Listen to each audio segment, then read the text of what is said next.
어쩜 이렇게 시간이 안 가는지 정말 버스 안에서 going 이불 속에서 going은 언제나 너에게 going. Semua, di video kali ini kita akan melakukan podcast. Podcast kali ini berjudul tentang mengatasi stres dan kecemasan dalam kehidupan kuliah.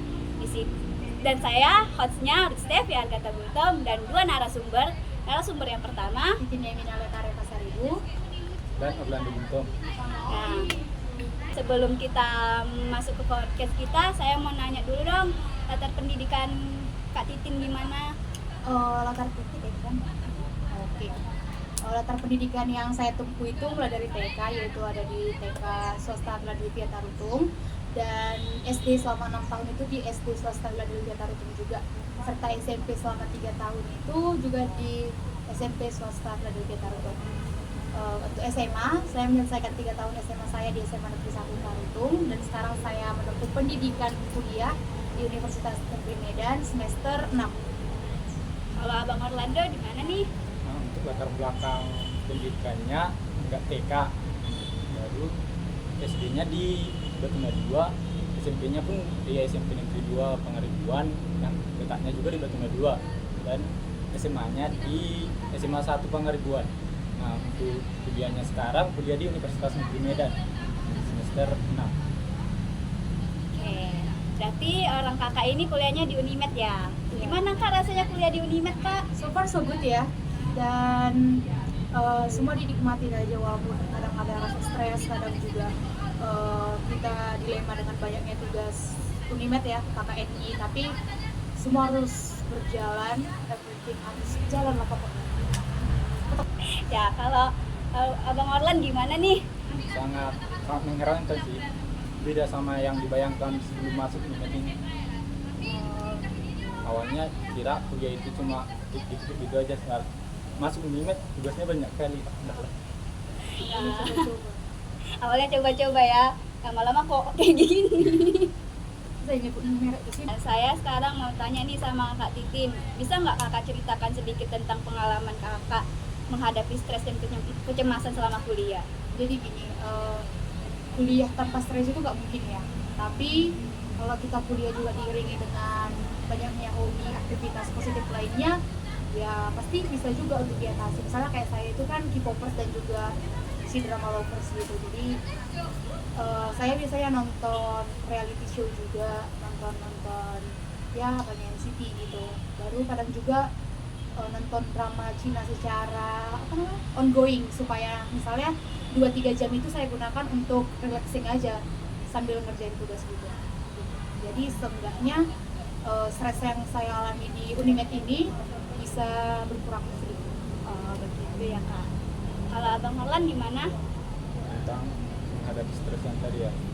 Nah, kalau untuk stresnya kan kebetulan pada akhir-akhir ini kan banyak juga tugas. Nah, pasti stres lah ngerjain kerjaan itu. Nah, cara-cara supaya nggak stres itu palingan dikerjain sebisanya dulu. Nah, sisanya nengok nantilah sedikit. Kalau bisa jangan sampai stres, tapi jangan juga ditinggalin, nggak dikerjain dikit-dikit. Nah, untuk apa bawa kayak yang dibilang tadi sesuai hobi. Nah, biasanya kan kalau udah kayak gitu main game dulu, 1 game atau 2 game, baru lanjut lagi ngerjain tugas, kayak itulah sebetulnya. Tapi biasanya tuh Bang main game apa? Main game Mobile Legends. Oh, bukannya makin stres ya Bang? enggak sih Jujur. kalau PC sama pacar gini tapi nggak jujur. Nah, bisa juga. Apa yang bisa juga nih Bang? Astaga. Jangan dulu gitu. Minta semangat dari ayang nih, Aduh. salah satunya. Ayangnya di mana nih Bang? Tadi ujung sih. Oh, berarti sama-sama Yang rasa dia itu tuh ya. ya? Iya. Ya Allah.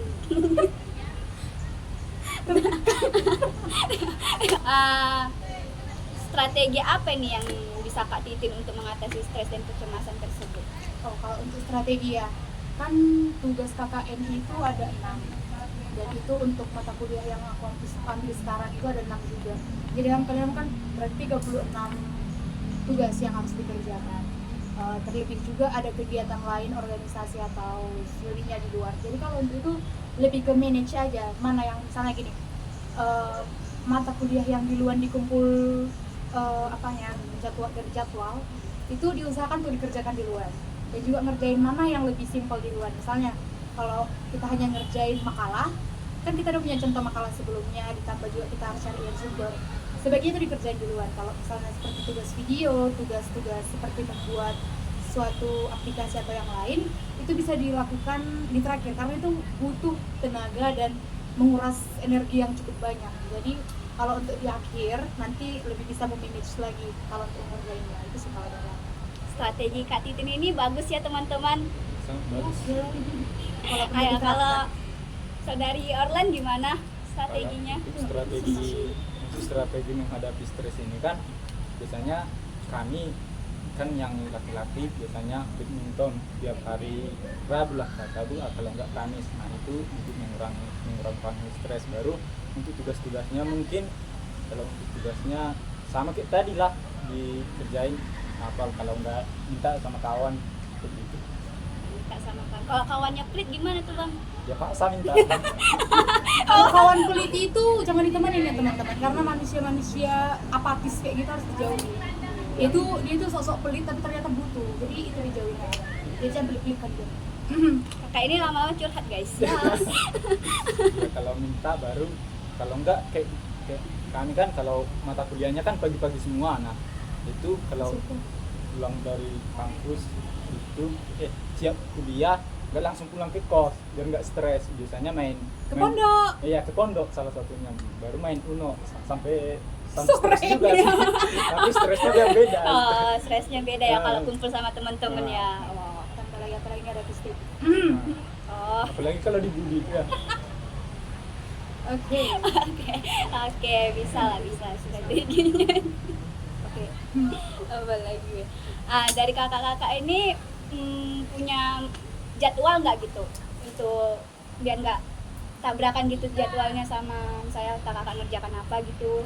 Kalau jadwal sebenarnya nggak ada ya, cuman kayak sesempatnya yang mana yang duluan bisa dikerjakan cepat, mana yang misalnya itu butuh bantuan kawan, itu di terakhir. Cuman kadang karena kita nggak bikin sesuai yang terjadwal itu, kadang jadi numpuk di akhir. Sama seperti ya kayak sekarang itu masih banyak tugas-tugas jurnal yang belum diupload, padahal ternyata LOE-nya harus dikasih minggu depan, gitu banyak. Dan saranku sih harus dibuat jadwal sebenarnya supaya nggak tabrakan aja gitu. Jadi itu ya tadi.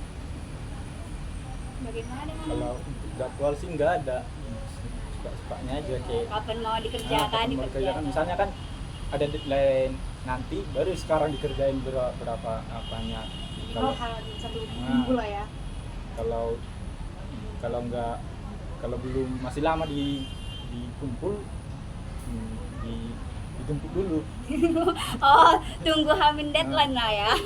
tunggu ada tenaga lah, tunggu. Karena baru sistem dikerjain. SKS juga ya adik-adik, jangan ditiru. Oh, gitu. Tapi biasanya Kak, sistem SKS itu buat stres nggak sih atau gimana kalau menurut Kakak? Sebenarnya enggak kalau kelompok. Kalau sendiri juga sebenarnya enggak, karena kan memang tipe pribadi yang nggak suka ketemu banyak orang ya.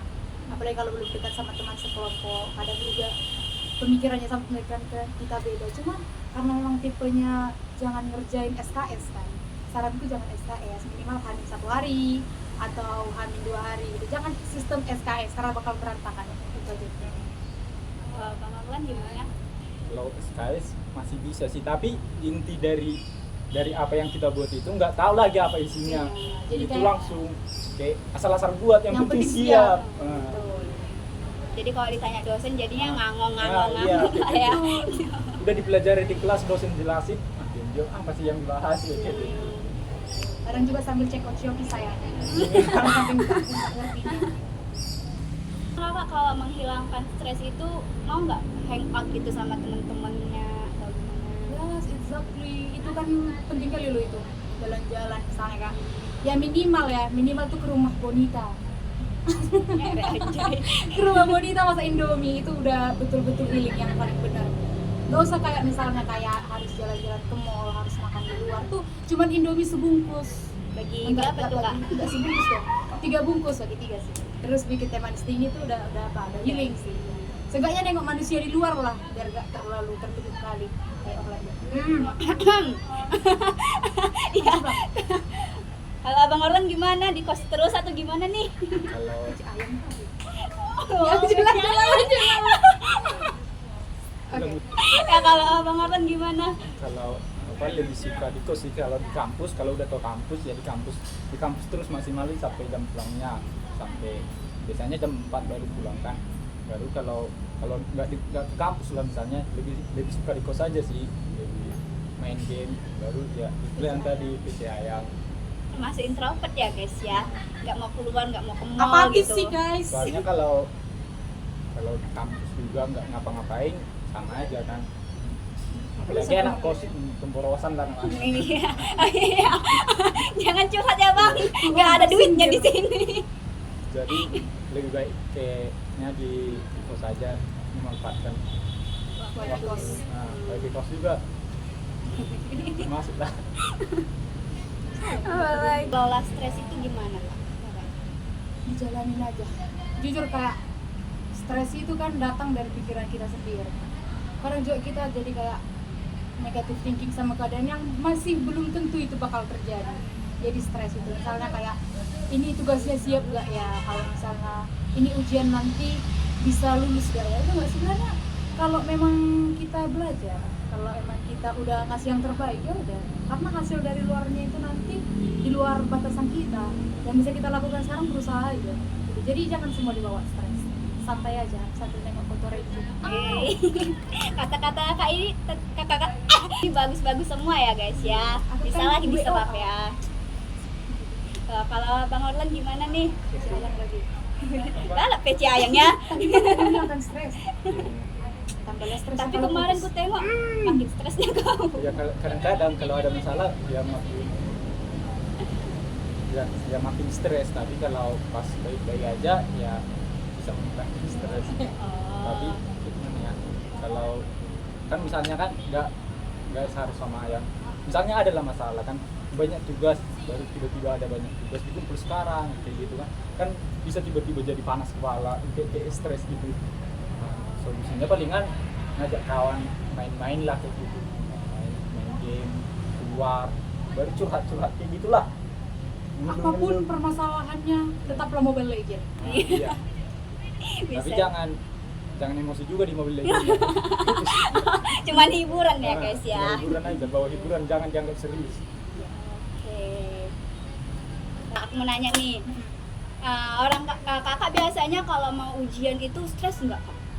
Enggak, karena Kayak nggak mau belajar. TS, UAS gitu kan. Biasanya kan mahasiswa tuh, udah mau UAS nih, stres dia gitu bawaannya, cemas gitu. Ini jujurnya atau bohong-bohong? Ini kalau jujurnya aku nggak belajar untuk ujian, jujur aja ya. Karena kalau kau belajar, kalau misalnya lah, kalau belajar 1 minggu nggak apa-apa lah. Kalau Hamin 1 kau belajar, itu meledak kepalamu. Wah. Enggak betul, karena kan gini, kalau apalagi UAS ya, UAS itu kan mulai dari bab 1, enggak, bab 4 lah, bab 4 sampai bab terakhir. Ini matematika sayang, bukan bahasa Indonesia yang bisa menghafal gitu kan. Ya kalau baca sekilas iya, cuman itu juga menimbulkan stres kalau kau buka lagi, kalau aku ya pribadi. Tapi kalau misalnya lebih ke nengok-nengok aja gitu sekilas, itu ya nggak terlalu stres. Kalau belajar ya, kalau nggak belajar juga stres juga lah, kita contekan kan. Kalau Bang Orlan ini nampaknya stres ini kalau mau Stres ujian. sekalipun. Soalnya udah di banyak tugas di akhir kan, kalau UAS banyak tugas terakhir, baru harus belajar juga buat ujian besok biar ada yang mau di apa. Biasanya kan kalau mau UAS yang ujiannya yang biasa dilakukan, ngetik ulang materi yang juga dipelajari selama apa itu, biasanya yang diketik ulang itu bagian-bagian PPT yang ada di kelas. Nah, itu diketik ulang semua. Ya apa mata kuliahnya itu satu hari sebelum apa biar ingat. Biasanya itu jadi. Nah, pas ngetiknya itu nggak kayak mana ya, udah stres capek pula ngetik kan, gimana lah ngetik equation, jadi kayak gitulah, stres sekali tuh. Intinya jangan belajar malam hari sebelum ujian. Nah, bisa ditiru, tapi ya Tapi gitulah. belajar juga minggu lalu gitu loh. Jangan jadi gak belajar. Iya, betul Beda itu. itu. Kalau dosen menjelaskan itu didengarkan, jangan main game. Iya. Jangan check up selfie. Jadi tipsnya itu bisa ngikut Kak Titin atau Bang Orlan. Tapi biasanya yang tips dari Bang Orlan ini buat gila ya, weh. Iya. Soalnya Menulis ulang. iya. Apa salahnya fotokopi aja? SS gitu loh. Enggak, soalnya Kak, dia soalnya- biar ingat. Oh, biar ini. Soalnya kan ini yang diketik ini rumus-rumus pentingnya kayak mana ya, contoh-contoh soalnya baru itu kan kalau diketik ulang kayak Bisa nempel lah. nah, kan. bisa nempel, tapi kalau ditulis tangan kan kalau kayak tulis tangan biasanya nggak fokus. Kalau ngetik kita harus benar-benar fokus baru bisa. Tulisan ya. Nah, Kalau di SS gitu pasti nggak bakalan dibaca. sama aja, mending dibaca sekilas aja. Tapi seenggaknya kalau misalnya dosen bilang bisa open book, Nah itu pernah kejadian tiba-tiba yang ngawas itu nggak ngasih open book ya? nggak dosen yang ngawas, dia mahasiswa. Anak bimbingan. Anak mahasiswa, anak bimbingannya, padahal udah capek-capek belajar, padahal pas ujiannya bisa buka buku. Malah, Itu gimana tuh Tapi perasaannya? itu lebih baik daripada misalnya dosennya bilang bisa open book, tapi waktu mereka masuk bilang nggak bisa open book. Itu lebih sialan sih kata saya. untung nggak pernah. Jadi untuk kalian anak bimbingan jangan nyusahin kalian karena kalian pun bakal dibimbing. Kalian juga bakalan diluluskan nanti. Doa dan umpatan dari kami itu kencang. Jangan gitu kalian. Kalian pun sebelum jadi mahasiswa bimbingan, mahasiswa juga, Iya. juga. Udah tahu lah malah pas ujian. Jadi tolong bantuannya. Kakak abang ini pernah nggak sih stres menghadapi dosen-dosen gitu? Jelas iya. Apalagi kalau misalnya kayak sekarang kan kebetulan di tempat kami itu dosennya baik-baik, tapi tugasnya ini kadang mancing darah tinggi. Nggak lengkap gitu loh, apa yang dia mau, apa yang outputnya, apa yang mau dikerjain. Ya ada aja memang dosennya kayak gitu, cuman caranya berbeda, bukan kayak misalnya kita disalah-salahkan atau bisa nggak dimarahin di kelas, enggak. Tugasnya kembali ke tugasnya gitu kalau di kelas kami. Tapi kalau di kelas lain nggak tahu ya kayak mana dosennya. Kalau di Abang Orlan gimana nih? Kalau stres menghadapi dosennya sih, kalau udah stres pas masa kuliahnya berarti kita menghadapi dosennya itu berarti benar-benar stres karena dosennya udah ngasih tugas banyak, baru pas di kelas pun dosennya kayak mana ya, dia udah gimana, kita harus benar-benar yang paham kali materinya supaya kita harus menguasai semua yang diambil dari dalam semester itu ya, benar-benar stres. Apalagi yang dia harus presentasi kan di ini kan rata-rata yang menjadi yang ngambil materinya, yang jelasin materinya itu kan mahasiswa baru, dosennya diambil dijelaskan. Nah, kalau misalnya lah dalam satu minggu itu dia ada 2 kali presentasi, kan udah benar-benar stres harus memahami dua materi itu. Masih enak kalau dia cuma satu-satu, kan dipelajari sebelumnya bisa, tapi gimana kalau lupa kan, misalnya 1 minggu sebelum dia presentasi dipelajari, kan udah benar-benar lupa. Biasanya kalau yang dipelajari itu 2 hari, 3 hari. Kalau sebelumnya kan nggak mungkin dia dipelajari lagi, udah Beradu lah ya semua mata padahal kuliah itu. dalam 1 hari bisa ada 2 mata kuliah kayak gitu kan, udah bisa benar-benar lupa. Nggak cuma itu aja yang harus kita ingat, yang harus kita pahami. Padahal materi-materi seperti semester 6 ini kan harus dihubungkan lagi ke materi-materi semester sebelumnya. Jadi benar-benar buat stres lah dosen sama tugasnya. Orang kakak abang ini pernah nggak sih karena saking stresnya tuh kuliah ada kepikiran mau nyerah gitu? Oh enggak. Kebetulan apa yang udah aku jalani gak pernah aku sesali. Itu udah maksudnya kan. Dan sekali nyetur lebih baiknya langsung bahasa kuliah aja. Gitu kan aku yang milih aku ke Unimed matematika. Jadi berarti aku harus ngambil semua segala konsekuensinya. Jadi aku juga ingat kayak kekuatan kita sekarang kan orang tua kita di kampung ya, yang ngasih kita bulanan, bayar kita ini tuh, dan kita nggak punya hak untuk nyerah. Mereka aja nggak pernah nyerah untuk nyari uang kita. Dan ini bentuk tanggung jawab, sialan, bentuk tanggung jawab kita sebagai anak aja untuk ngebanggain mereka. Jadi saranku jangan pernah kalian menyesali apa yang udah kalian ambil.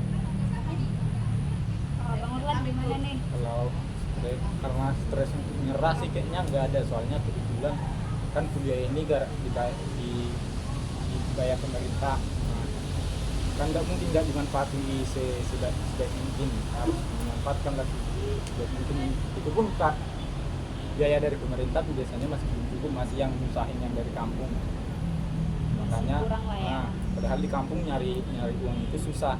Jadi kalau nyerah gimana ya perasaan yang di kampung, padahal enggak, yang di kampung pun pasti udah senang anaknya kuliah di Unimed ini, apalagi kan yang dari kampung nengok anaknya kuliah, oh, udah bangga kali itu, sudah satu pencapaian. Apalagi orang Batak ya kan. Anak apalagi kopi Batak. around dia.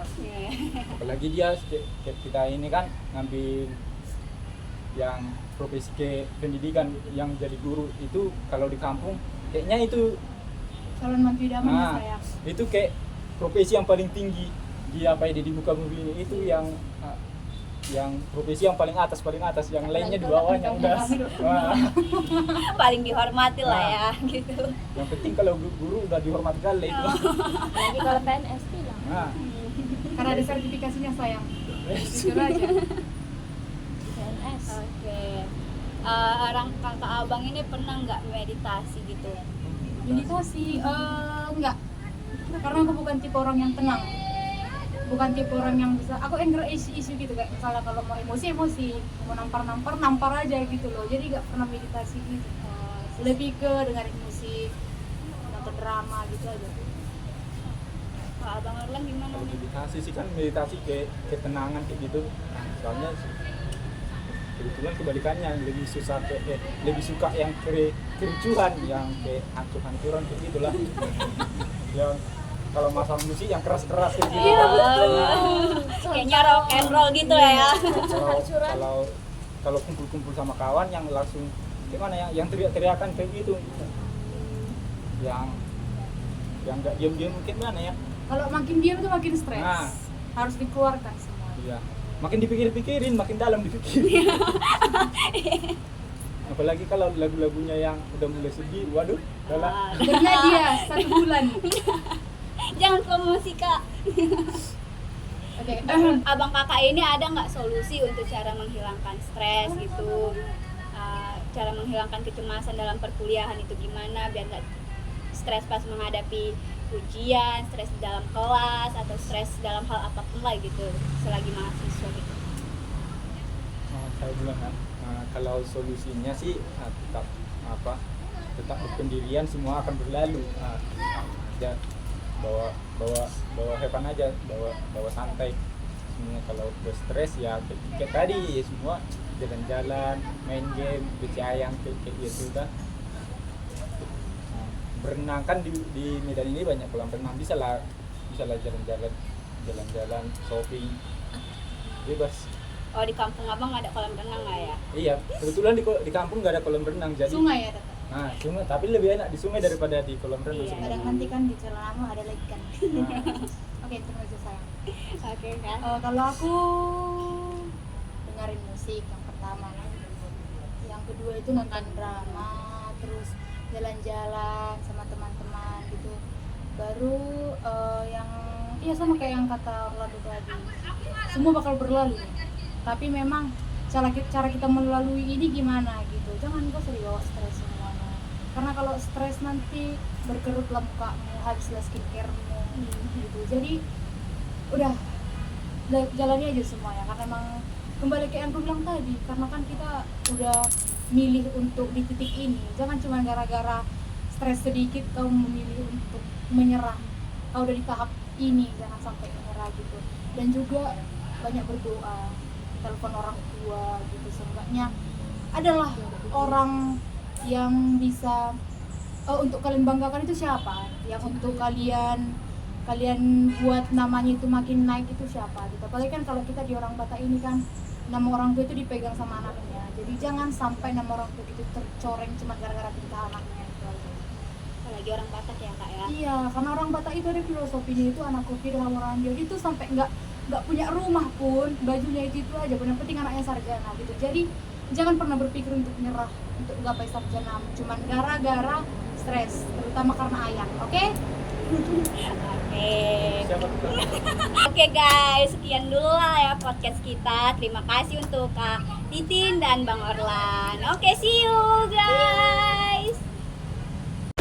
안에서 going 이불 속에서 going going은 언제나